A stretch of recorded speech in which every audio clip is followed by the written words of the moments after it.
77% of websites all of a sudden lost hundreds of thousands, if not millions, of impressions overnight. Google released an update, and surprisingly so, they didn't communicate it to the community. What this update has done simply is it has taken away information that's always been accessible to anybody tracking traffic on their website. So it's the num100, and that's jargon, but essentially what it means is that now Google is not showing all 100 search results, they're only showing the top 10 in this overview. So what does that mean for us as the people who work on SEO and are trying to rank our websites? I'll give you my opinion on it. I think over time, and other people out there are coming to the same general consensus, is that this is actually going to clean up and clear up a lot of information out there on rankings that is just incorrect, or it doesn't really matter to the overall of trying to get your website to rank.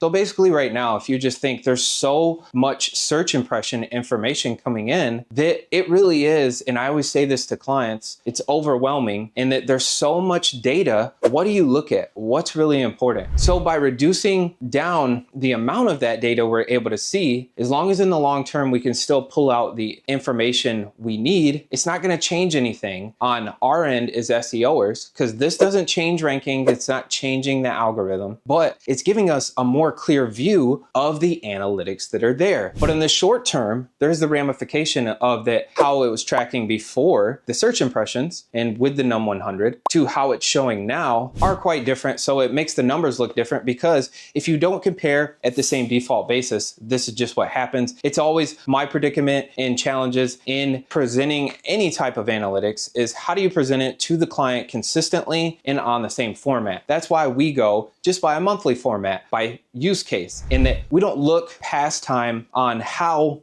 8 months in a row the website was ranking. We look at quarterly, monthly, and yearly. This gives you a better look at really comparing the analytics and stats. And the only way we go outside of that is if there's a big Google Search Console update and Google just drops some huge change to the algorithm, and all of a sudden the sites are ranking differently. That's the only reason we would go outside of that, because you need a default basis by which to look at the analytics. So as you interpret the results, there's consistent interpretation. At least that's our motto. So what does this mean going forward? I think it's actually going to help, because now you're going to have a more clear and more refined picture. And anybody who knows in SEO, to get your website to rank well, the more you niche down, the more specific you are, the more you can rank in that website. So in the same way, now we're really just not going to be getting a bunch of search information impressions that are unimportant to the overall scheme of the rankings. And really, if you're 99 in the ranking, that doesn't mean anything. If you're 80, it's not changing much. Maybe if you get in the top 30, 20, you're going to start to see minimal traffic come in. But outside of that, anything I would say, in my own opinion, of the top 30 rankings, you're never going to be seen. So if they do away with showing, the other 90 rankings, really in reality, it's not going to have too much effect on SEOers, digital marketers, or even entrepreneurs trying to edit and get their website to rank. That's at least my humble opinion. So we all see, I want to move into talking about the SEO landscape. It is changing. The AI overview is dominating more and more on Google. LLMs like ChatGPT, Perplexity, these are taking over more. So what does that mean for us as marketers and as SEOers as we edit and make websites better in ranking? I really think what it means at this point in time, to be clear on my own opinion, is I think there's so much more opportunity, because now you have ChatGPT, you have Perplexity, you have all these other LLMs, which are giving opportunities for sites to compete that never could, to now be able to compete. So it gives us the ability to, number one, offer more services, because people want to rank in these LLMs and we can help them to do that. Secondarily, it gives, as I've already stated, more opportunity, because Google doesn't just control the whole game as much anymore. Even though Google still owns roughly more than 80% of the search volume, even 1% of that is in the hundreds of millions of searches. So if ChatGPT, Perplexity, and these continue to grow, even beyond, a 0.5%, that is a ton of searches that we can also help our clients compete for. And if you're an entrepreneur, you can also get your website to rank for. So overall, what is this update about today? Really, the num100 being removed, just to recap, I don't think it's going to have a huge change in the overall effects long term, except for it's going to provide more clarity. But for right now, the analytics are not as comparable because of the default basis. And the second thing is that really we have more opportunity. We have more opportunity to compete. There's more marketplaces to compete. If you think of ChatGPT and all these LLMs as other marketplaces, Google's not just the prime time in the game anymore. There are going to even be more that raise up their head and start to compete, which for us as digital marketers and SEOers, that gives us more opportunity to offer services. So I hope this provides some clarity to you. It's Caleb Nation from Nation Media Design, and thanks for listening to this update today. Y'all have a great day. See ya.